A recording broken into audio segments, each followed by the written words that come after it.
All right, today we've got a killer thought experiment for you. It's a high stakes survival game, but here's the twist the winner isn't lucky. Nope, they're just way better at outsmarting everyone else. Let's get into it.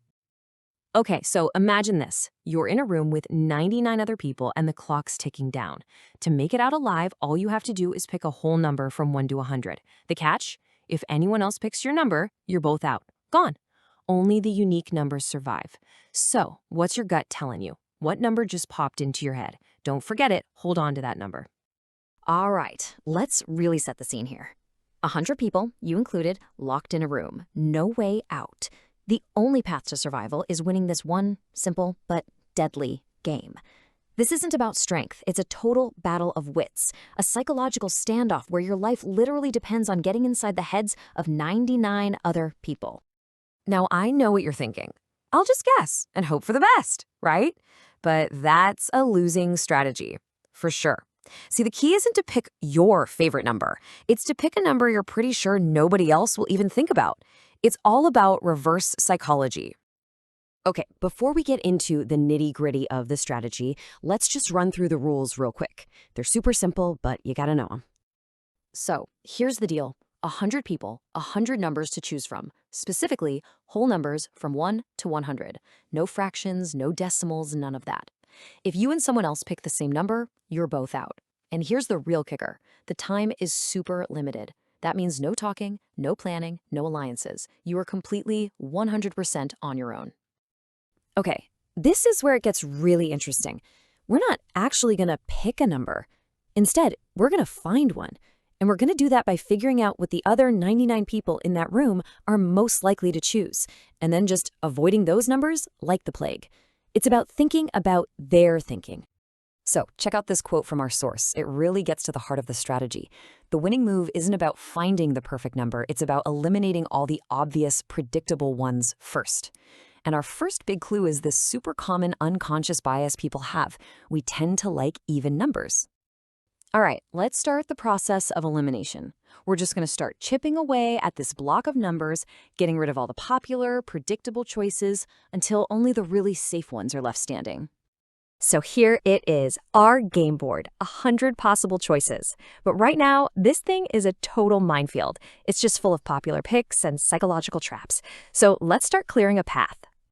So our strategy is basically a 4-step plan. We're going to get rid of the easy picks, the numbers on the edges, all those special numbers, and then any obvious patterns. First up, let's make the biggest cut of all. Okay, first move, and it's a big one. We are getting rid of all the even numbers. Gone. Why? Well, psychologically, people just kind of lean towards them. They feel, balanced, common, easy to divide. They're just easy. And in a game like this, easy is going to get you killed. And just like that, look at the board. Half the numbers are gone. Poof. We've instantly doubled our odds of survival just by sidestepping one little unconscious bias. The playing field is already looking way, way safer. Okay, next up, the extremes. People are just naturally drawn to the edges of the spectrum, you know? They'll pick a really low number, like 1, 7, maybe 10. Or they'll go for a really high one, like 99 or 100, thinking they're being clever. So we're taking out that whole chunk from 1 to 20 and the other chunk from 80 to 100. We're staying away from the edges. And boom, the board shrinks again. By just avoiding those edges, we're left with this block of numbers right in the middle, a zone most people's brains will just glide right over. This is our safe zone. All right, next we have to deal with personal baggage. You know what I'm talking about. Lucky number 7, or maybe 13. Birthdays, ages. People think these choices are super unique and personal to them, but when you have 100 people in a room, those patterns are incredibly common, so they gotta go. And wow, look at the board now.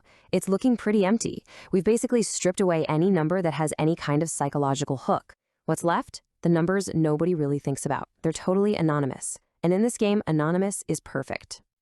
Okay, one last cut to make. We need to get rid of any numbers that are part of a simple, obvious pattern.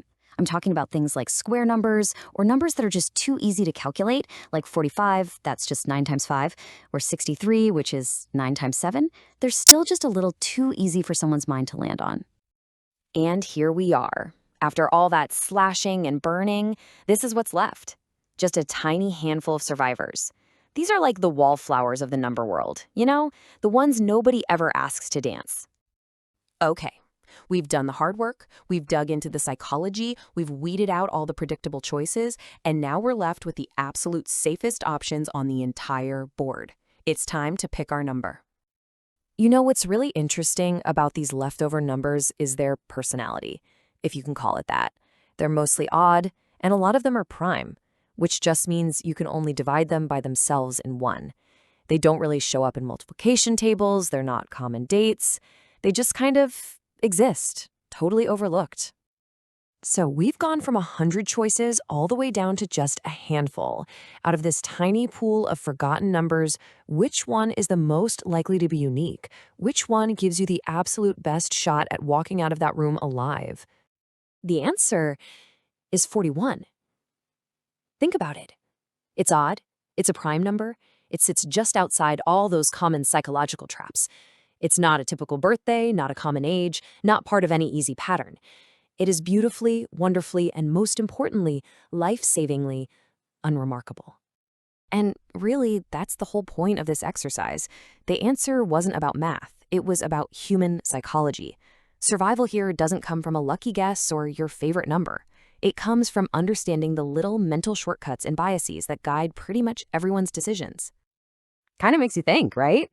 I mean, if our choice of something as simple as a number is this predictable, what other patterns are we all following every single day without even realizing it? Something to think about. Thanks for joining me on this one.